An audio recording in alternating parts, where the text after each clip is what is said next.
بسم اللہ الرحمن الرحیم۔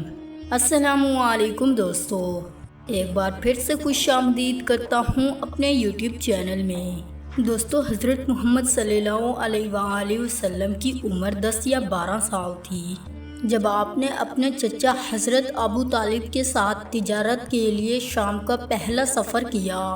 اس دوران تجارتی سرگرمیوں کے ساتھ ساتھ حضرت محمد صلی اللہ علیہ وآلہ وسلم جیا کی پہاڑیوں پر اپنی بھیڑ بکریاں چرایا کرتے تھے۔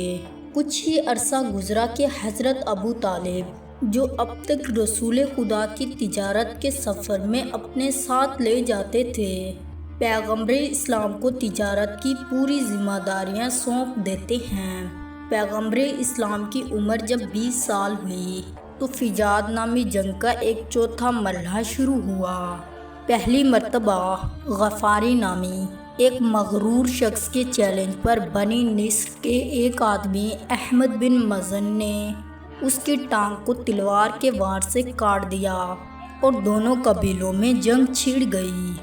دوسری مرتبہ بنی کنانہ کے قریش چند نوجوانوں نے بنی عامر کی ایک عورت کا کرتا پھاڑ دیا۔ اس عورت کی پکار پر بنی عامر کے لوگوں نے جمع ہو کر بنی کنانہ کے ساتھ جنگ کی۔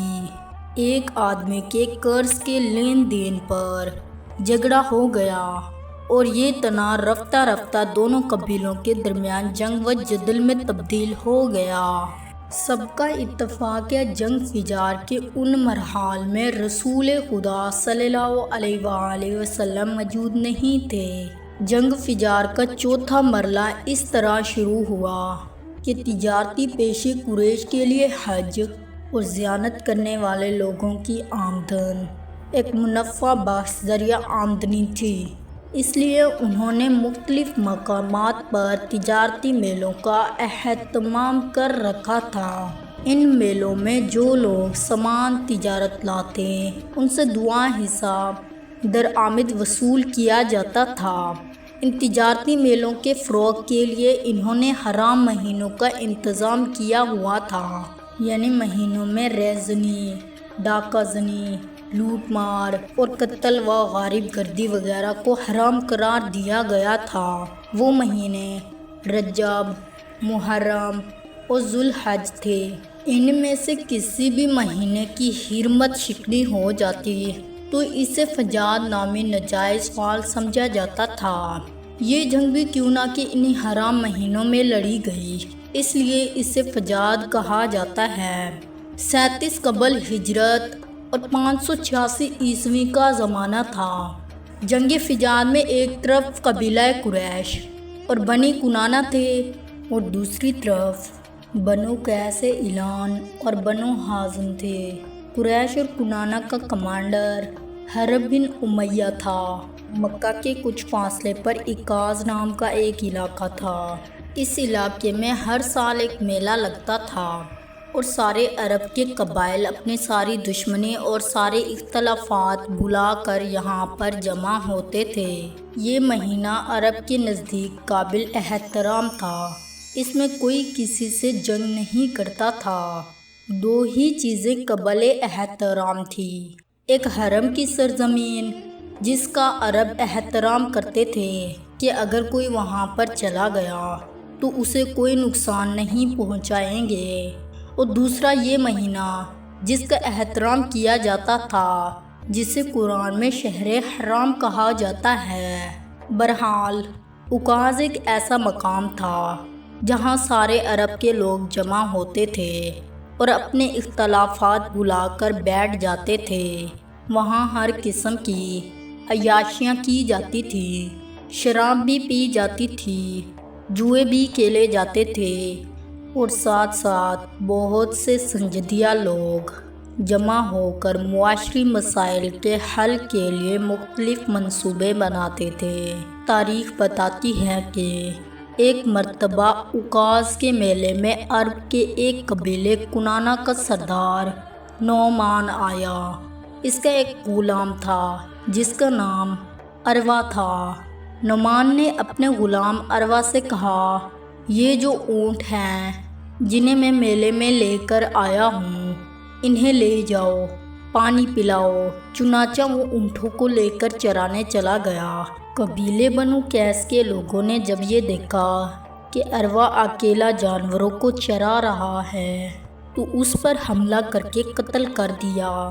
یہ خبر جب اس کے مالک نعمان کو ملی تو وہ قاتل کے قبیلے کے پاس آیا اور اس نے کہا، تم نے میرے آدمی کو مارا ہے، اب یا تو تم قاتل کو میرے حوالے کر دو یا اس کا خون بہا دو۔ اس قبیلے والوں نے صاف انکار کر دیا کہ ہم بزرگ نہیں، نہ ہم قاتل کو دیں گے اور نہ ہی خون بہا دیں گے۔ نعمان نے اپنی اخلاقی ذمہ داری سمجھتے ہوئے کہا کہ میرا ملازم میرا کام کرتے ہوئے مارا گیا، یہ میری توہین ہے کہ مجھ پر حملہ کیا گیا ہے۔ جب اس نے دیکھا کہ یہ لوگ نہیں مانتے تو اس نے اپنے قبیلوں کو جمع کر کے ساری کیفیت سنائی۔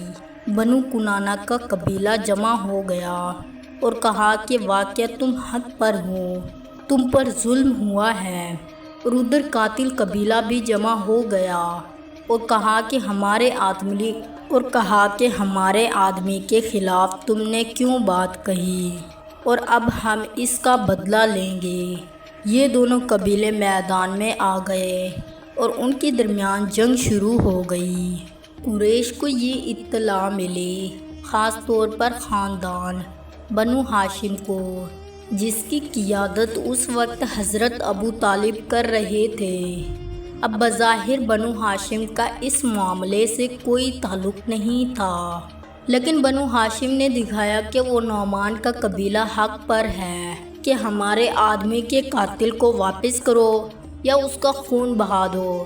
لیکن وہ سامنے والا قبیلہ جو تھا اتنا ضدی تھا کہ وہ نہ ہی قاتل کو دے رہا تھا اور نہ ہی خون بہا رہا تھا، اور ساتھ ساتھ احترام کرنے والے مہینے میں جنگ شروع کر دی۔ چنانچہ بنو ہاشم نے آپس میں کہا کہ ہمیں مظلوم کی مدد کرنا چاہیے، اگرچہ ہمارا اس میں براہ راست کوئی دخل نہیں، مگر ہم نعمان کے قبیلے کی مدد کریں گے۔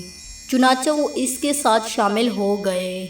جب جنگ شروع ہوئی تو حضرت محمد صلی اللہ علیہ وآلہ وسلم بھی مکے میں تھے، اور خاندان بنو ہاشم جو کہ اس وقت جنگ میں مظلوم قبیلے کے ساتھ تھے، تو نبی کریم صلی اللہ علیہ وآلہ وسلم اس جنگ میں شریک ہوئے۔ مگر خود پیغمبر اسلام کا جملہ ہے کہ میں نے کسی پر تلوار نہیں چلائی، کہ میں نے کسی پر نیزہ نہیں اٹھایا، کہ میں نے کسی پر تیر نہیں برسائے۔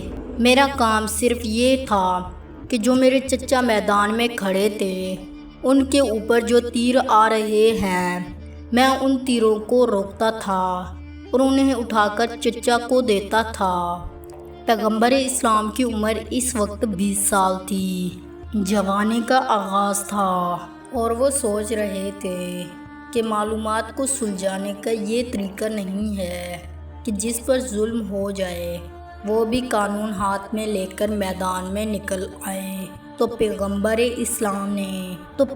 اسلام کا مظلوم کی مدد کے لیے جو تو رہے تھے، مگر اس جنگ میں حصہ نہیں لے رہے کہ جس کے اندر معلوم ہی نہیں کہ کون حق پر ہے کہ کون بے گناہ مارا جائے۔ سامنے والے سب تو ظالم نہیں ہیں، پتہ نہیں کون بے قصور مارا جائے گا۔ پیغمبر اسلام میدان جنگ میں نکلے، اگرچہ وہ جنگ نہیں ہوئی مگر میدان جنگ میں کھڑے رہے۔ اس سے پہلے جتنی عربوں کی جنگیں ہوئیں پیغمبر اسلام نے ان جنگوں میں جانا بھی پسند نہیں کیا۔ اب تاریخ کی جاتی ہے کہ جب یہ جنگ چوتھی مرتبہ چل رہی تھی تو پیغمبر اسلام اپنے چچا کو کہتے ہیں، جو کہ نتیجے میں پیغمبر اسلام کے سب سے بڑے چچا تھے، جو خاندان کے سردار تو نہیں تھے لیکن عمر میں سب سے بڑے تھے، جن کا نام جناب زبیر تھا۔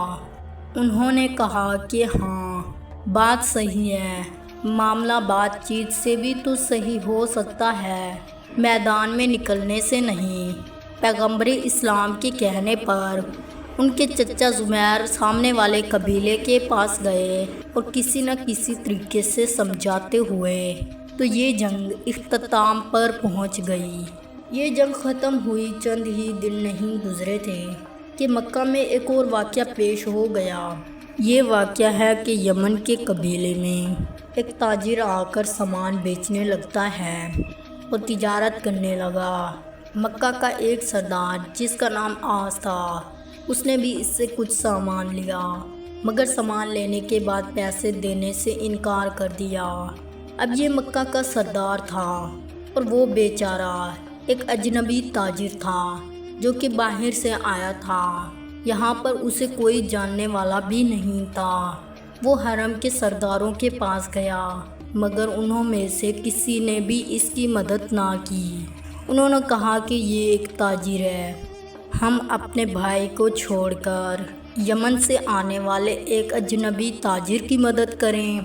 کوئی بھی ایسا نہیں تھا جو مظلوم کی مدد کر سکے اور ظالم کے خلاف کم از کم جا کر اس سے بات تو کرے۔ جب اس نے دیکھا کہ کوئی بھی اس کی مدد نہیں کر رہا تھا تو حرم کی ایک پہاڑی ہے جس کا نام ابو قبیس ہے۔ اس کی خصوصیت یہ تھی کہ جب بھی کوئی آدمی وہاں پر جا کر اعلان کرتا تھا تو وہ سارے مکہ کے سننے والے آ جاتے تھے۔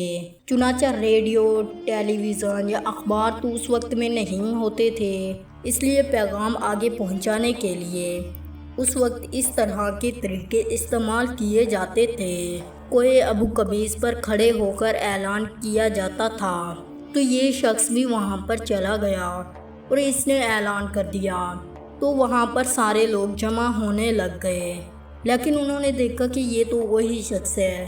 پھر وہ پیچھے چلے گئے تو خاندان بنی ہاشم کے لوگ قریب جا کر کھڑے ہو گئے اور پوچھا کہ کیا بات ہے، تم نے کیوں پکارا؟ وہ بآواز بلند کہتا ہے، میں تمہارے شہر میں اپنا سامان بیچنے آیا تھا۔ وہ کہتا ہے کہ میں تجارت کرنے آیا ہوں، ایمانداری سے اپنا کام کر رہا ہوں، لیکن میرا مال رکھ لیا گیا ہے اور مجھے پیسے بھی نہیں ملے۔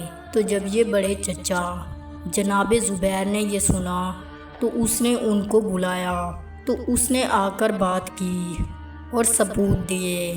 جناب زبیر جو مکے کے بزرگ تنہائی انسان میں سے ایک ہیں، چنانچہ مکے والے احترام کرتے ہیں، 3 سے 4 انسان لیے اور آس پاس لوگوں کے پاس گئے اور اس کا حق اسے دلوایا، اور یہ تاجر دعائیں دیتا ہوا واپس چلا گیا۔ جب لوگوں نے یہ دیکھا تو انہوں نے آب زمزم میں ہاتھ ڈال کر قسم کھائی کہ اگر کوئی بھی ہو، کہیں سے بھی آیا ہو، جو بھی اس کے ساتھ ناحق کرے گا یا پھر اس کا حق کھائے گا تو ہم اس کی مدد لازمی کریں گے، چاہے وہ کوئی بھی ہو۔ تو دوستو، یہ آج سے ان کا ایک وعدہ ہو جاتا ہے، جب بھی کوئی مسئلہ بنتا تو یہ مسئلے کو حل کرنے کے لیے چلے جاتے۔ تو آج کی ویڈیو آپ کو کیسی لگی کامنٹ میں لازمی بتائیے گا۔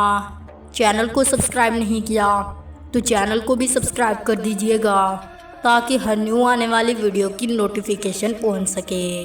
ملتے ہیں اپنی اگلی ویڈیو میں، تب تک کے لیے اجازت چاہتا ہوں۔ اپنا خیال رکھیے گا دوستو، اللہ حافظ۔